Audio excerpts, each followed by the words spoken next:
देखिए स्टूडेंट्स, ये जो बैंक रिकॉन्सिलिएशन स्टेटमेंट का हमारा टॉपिक है, जिसमें हमने 4 रूल आपको बताए थे,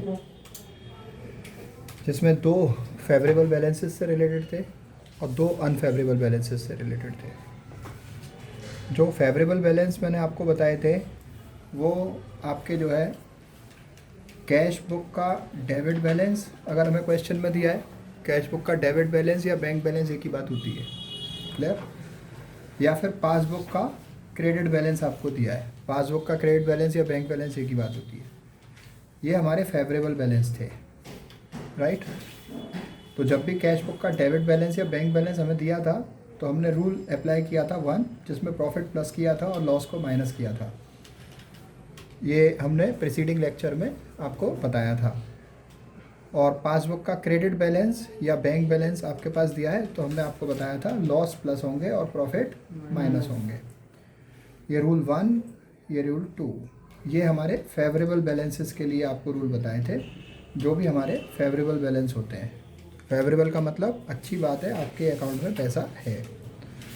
अनफेवरेबल बैलेंस 2 होते हैं इसके अलावा, जो रूल नंबर 3 और रूल नंबर 4 से रिलेटेड है, जिसके अंदर हम क्या करते हैं कि रूल नंबर 3 में हमारे पास क्या होता है, कैश बुक का क्रेडिट बैलेंस होता है, जिसको हम ओवरड्राफ्ट भी कहते हैं कैश बुक का, क्लियर। कैश बुक का क्रेडिट बैलेंस आपके पास दिया हुआ है तो उसको हम ओवरड्राफ्ट भी कह सकते हैं।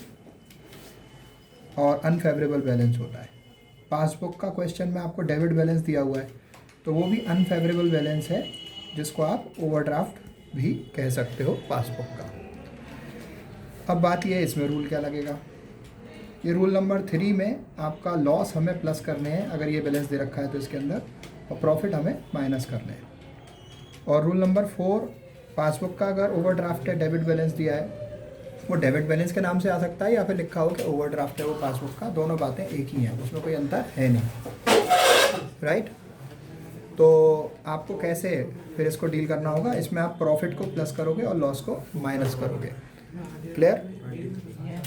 अभी रूल नंबर 3 को सेटिस्फाई करने के लिए एक न्यूमेरिकल यहाँ पर हमने कंसीडर किया हुआ है, जिसके अंदर आपकी जानकारी ये है कि रूल नंबर 3 अप्लाई होगा। कैसे मालूम पड़ेगा रूल नंबर 3 अप्लाई होगा, वो आपको जनवरी 1, 2019 को नरेश के पास ओवरड्राफ्ट था, कितने रुपए का था, 40,000 रुपये का कैश बुक के हिसाब से। तो क्वेश्चन में कैश बुक का ओवरड्राफ्ट लिख दिया या कैश बुक का क्रेडिट बैलेंस लिख दिया, बात एक ही है, ठीक है। तो कैश बुक के इसका ओवरड्राफ्ट था 40,000 रुपये का, लेकिन कैश बुक के बैंक कॉलम से हम लोग रिकॉन्सिलेशन करते हैं, तो जब भी हम बात करेंगे कैश बुक का ओवरड्राफ्ट था तो वो कैश बुक के बैंक कॉलम का ही होगा, clear.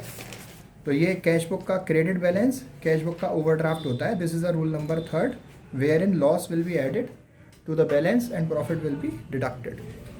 And for this we shall prepare the bank reconciliation statement. और एक एक करके चीज़ें जैसे आती जाएंगी पढ़ते जाएंगे, राइट। तो हम ऊपर लिख देंगे बैंक रिकॉन्सिलेशन स्टेटमेंट। जैसा कि आपको मालूम है, हमने बताया है कि ऑन पर्टिकुलर डेट हम इसको बनाते हैं, तो पर्टिकुलर डेट वही होगी जिस डेट का क्वेश्चन में बैलेंस दे रखा होगा।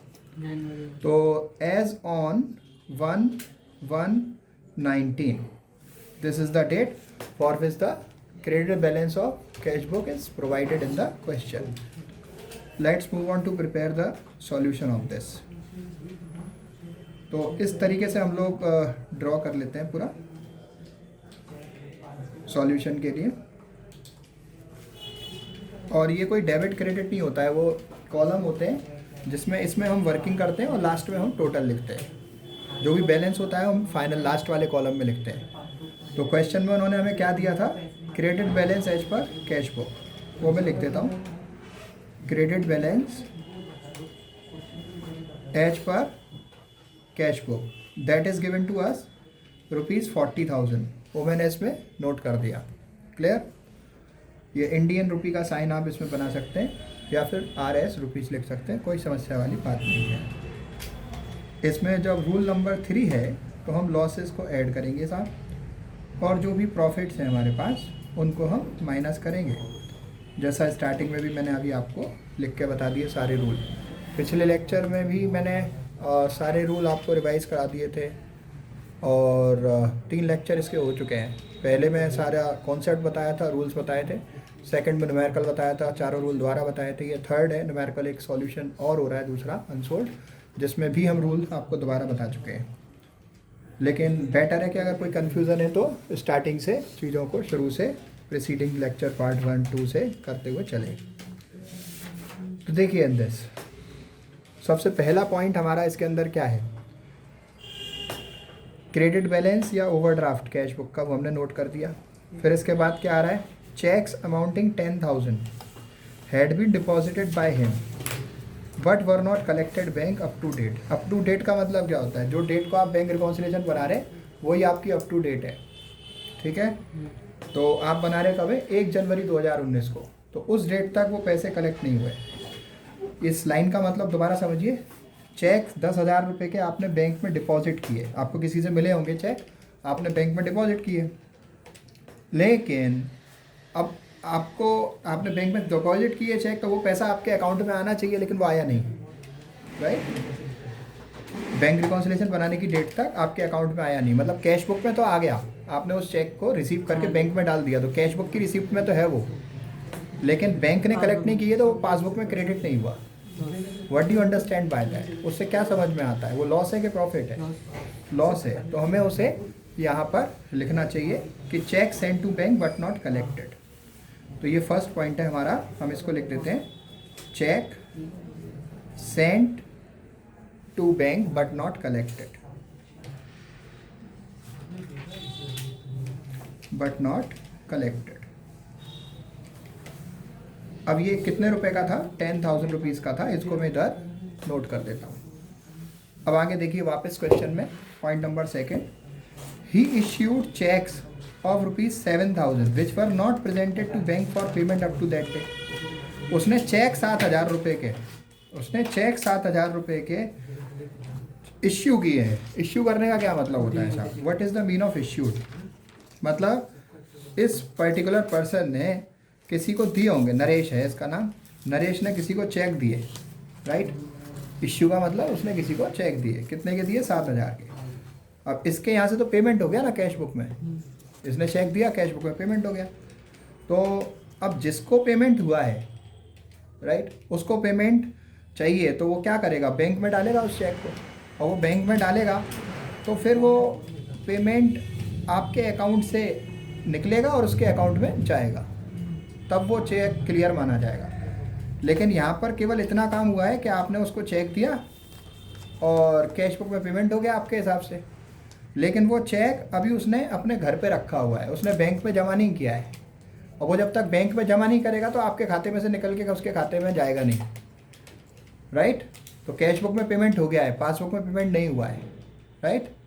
हम पासबुक के पॉइंट ऑफ व्यू से प्रॉफिट एंड लॉस फाइंड करते हैं, किस पॉइंट ऑफ व्यू से करते हैं, पासबुक के पॉइंट ऑफ व्यू से। तो check issued but not presented for payment is a profit for mister Naresh. जब तक वो बैंक में डालेगा नहीं तब तक उसके अकाउंट में आएगा नहीं, उसके अकाउंट में आएगा भी तब जब हमारे अकाउंट में से जाएगा, ना हमारे अकाउंट में से गया ना उसके अकाउंट में आया, लेकिन कैश बुक में पेमेंट हो गया, पासबुक में हुआ नहीं, तो प्रॉफिट है। तो प्रॉफिट मुझे यहाँ नीचे लिखना चाहिए, पॉइंट नंबर सेकेंड में क्या मैं नोट करूँगा, checks issued but not presented for payment. Point number 2 था तो मैं 2 लिख रहा हूँ नीचे, checks issued but not presented for payment. 7,000 but not presented payment. कितने रुपए का है, 7,000 का है सर, क्लियर। अब आगे देखते हैं, पॉइंट नंबर 3 देखते हैं क्वेश्चन का।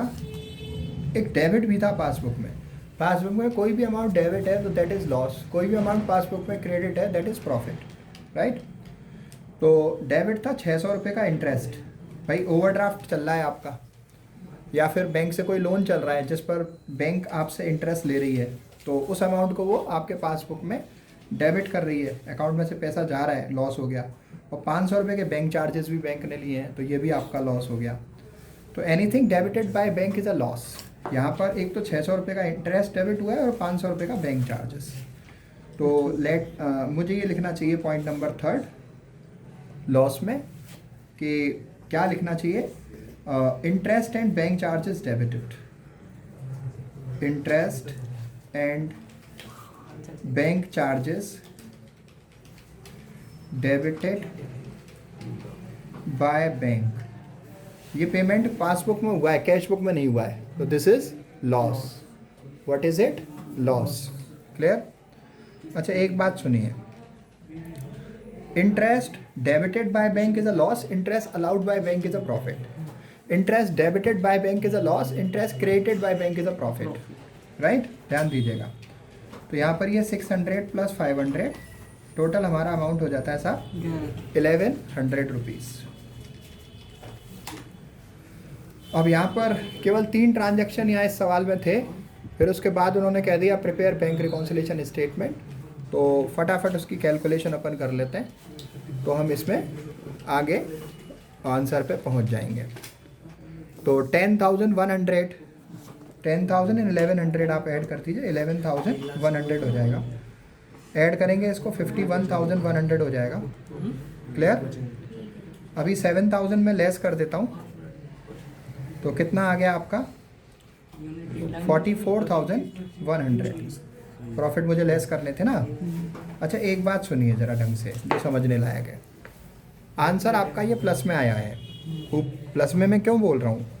जो टोटल है ये ज़्यादा है, नीचे लेस करने वाली चीज़ कम है। जब भी ऐसा होगा और आंसर प्लस में आएगा तो कोई समस्या नहीं है, क्रेडिट से डेबिट आएगा। आई रिपीट, आंसर मेरा प्लस में आएगा तो मेरा क्रेडिट से डेबिट आएगा। मतलब कैश बुक के ओवरड्राफ्ट से पासबुक का ओवरड्राफ्ट निकलेगा, क्रेडिट से डेबिट आएगा। डेबिट बैलेंस एज पर, और कैश बुक से पासबुक का तो निकलेगा ही हमेशा खैर, और पासबुक से कैश बुक का निकलेगा।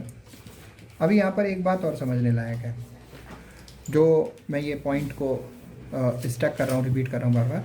अगर ये प्लस में है तो क्रेडिट से डेबिट। अगर ऐसा होता कि 7,000 ऊपर लिखा होता और 51,100 नीचे लिखा होता, मतलब मैं 7,000 में से 51,100 लेस करता, तो आंसर मेरा माइनस में आता। और आंसर अगर माइनस में आता ना, तो उस सिचुएशन में क्रेडिट से क्रेडिट ही आता। Is that okay?